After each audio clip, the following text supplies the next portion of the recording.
ये बात है साल 1914 की, जब एक 8 साल का बच्चा जापान के एक गांव में खेल रहा था।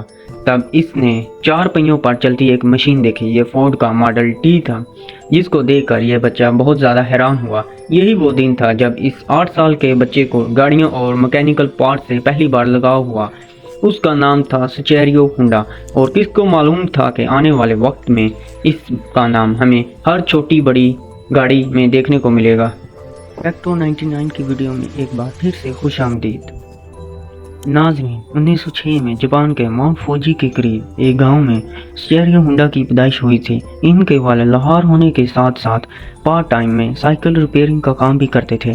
हुंडा के 5 बहन भाई पहले ही मुख्तलिफ बीमारियों की वजह से मर चुके थे, लिहाजा उसके माँ बाप को अपने इस बच्चे से काफ़ी उम्मीद थी, लेकिन इसको तो पढ़ाई से तो कोई लगाव नहीं था। अलबत्ता अपने बाप के साथ साइकिल रिपेयर करने में हुंडा को ज़्यादा दिलचस्पी थी।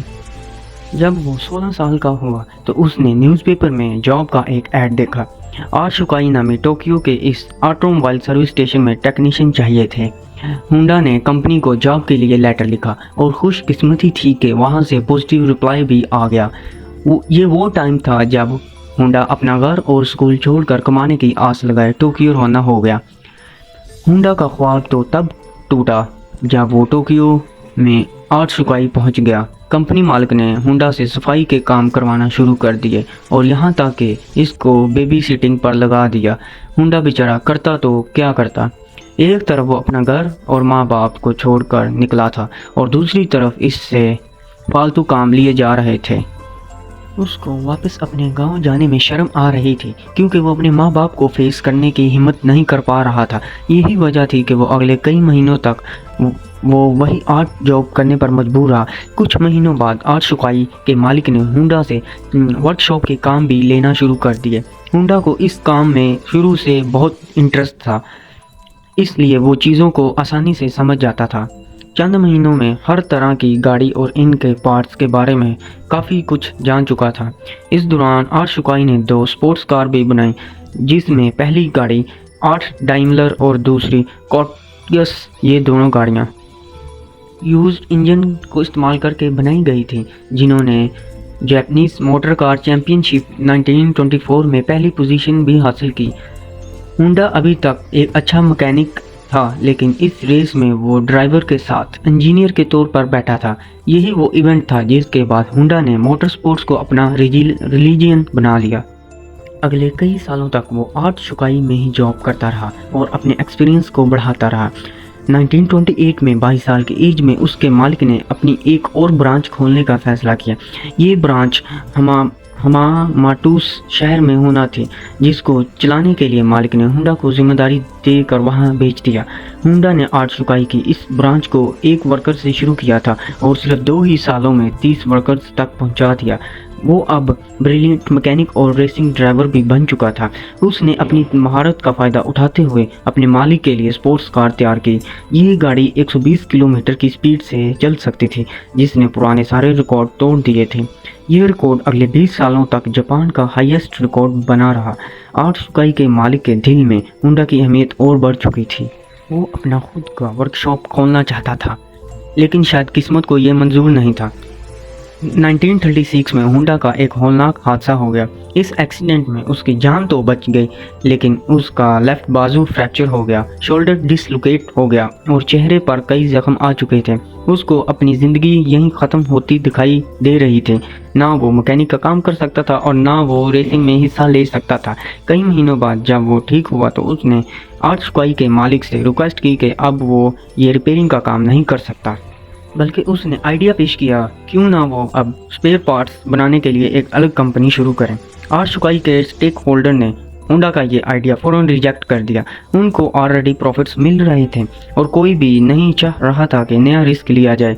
इसी पर हुंडा ने डिसाइड किया कि वो पार्ट्स मैन्युफैक्चरिंग की कंपनी वो अकेले ही खोलेगा। 1936 में इसने अपने दोस्त के साथ मिलकर टोकाई सेकी हैवी इंडस्ट्री खोली और अपने दोस्त को इसका प्रेसिडेंट बना दिया। कंपनी तो वो खोल चुके थे, मगर उसको चलाने के लिए कोई इन्वेस्टमेंट नहीं थी। वो दिन भर आर्ट सुकाई के लिए काम करता था और रात को अपनी कंपनी के लिए इंजन पिस्टन बनाने की कोशिश करता था। अगले कई महीनों तक वो इसी रूटीन पर चलता रहा, लेकिन उसको कोई कामयाबी नहीं मिल सकी। उल्टा वो लगातार शिफ्ट लगा लगा कर कमज़ोर हो चुका था। एक के बाद एक नाकामी उसका रास्ता रोके बैठी थी। तब उसने मेटलर्जी में महारत हासिल करने के लिए एक यूनिवर्सिटी में एडमिशन लिया। 1939 में 3 सालों की लगातार मेहनत करने के बाद वो आखिरकार एक पिस्टन बनाने में कामयाब हो ही गया। अब उसने आशुकाई से जॉब छोड़ दी और फुल टाइम पिस्टन बनाने में लग गया, पर उसको मालूम ही नहीं था कि उसके बनाए हुए पिस्टन में अभी भी कई फॉल्ट मौजूद हैं।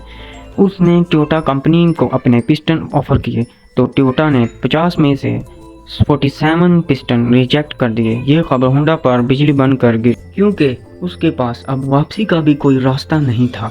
उसने मुख्तलिफ कंपनीज की रिक्वायरमेंट को समझने के लिए पूरे जापान के दौरे लगाना शुरू कर दिए। अलग अलग फैक्ट्रीज में गया, कार मैन्युफैक्चरर से मिला। अगले कई साल उसने मार्केट को समझने में लगा दिए और उसके बाद होंडा ने फिर पिस्टन बनाए। इस बार पिस्टन सारी कंपनीज के रिक्वायरमेंट क्वालिटी कंट्रोल पास कर चुके थे। उसको दर पे दर ऑर्डर मिलना शुरू हो गए और एक बार फिर से होंडा को अपने ख्वाब पूरे होते दिखाई दिए। ऑर्डर्स को पूरा करने के लिए उसने कंपनी में 2000 वर्कर्स को भी हायर कर लिया। होंडा की ये खुशी सिर्फ चंद महीनों की मेहमान थी। ये किसको मालूम था 1941 में जापान वर्ल्ड वार 2 में कूद गया और मिनिस्ट्री ने कई कंपनीज को अपने कंट्रोल में ले लिया, जिसमें एक कंपनी होंडा शिशायो की भी थी। होंडा को डाउनग्रेड करके उसी की कंपनी का सीनियर डायरेक्टर मैनेजर बना दिया गया और चीज़ें तब मज़ीद ख़राब हो गई जब कंपनी वर्कर्स को मिलिट्री सर्विस में लगा दिया गया।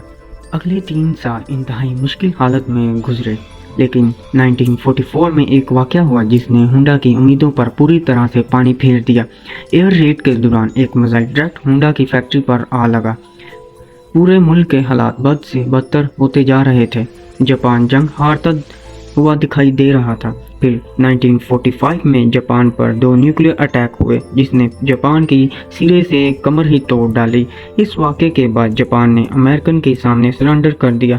जंग तो अब ख़त्म हो चुकी थी, लेकिन होंडा अपना सब कुछ खो बैठा था।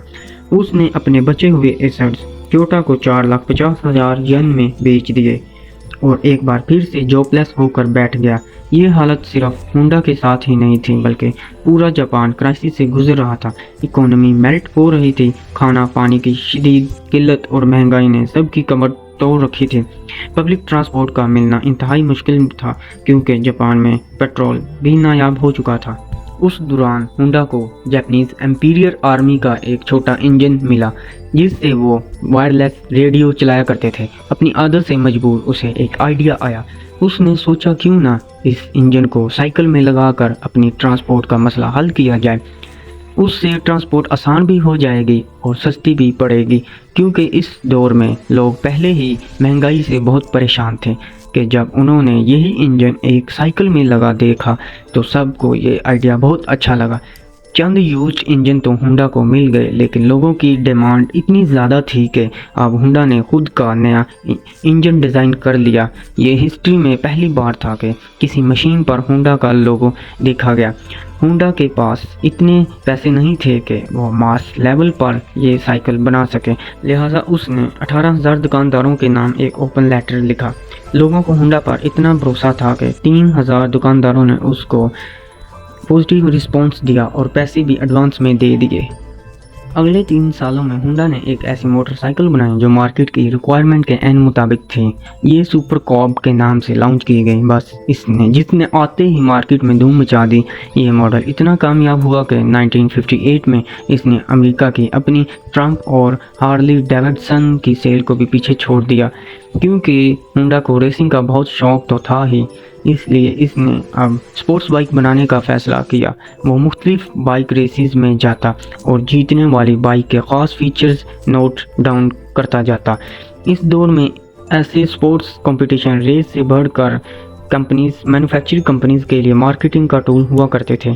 चंद सालों में होंडा की एक स्पोर्ट्स बाइक लॉन्च की गई जिसने 1962 इंटरनेशनल रेसिंग कंपटीशन में पहली पोजीशन हासिल की। इस रेस ने होंडा का नाम पूरी दुनिया में फेमस कर दिया।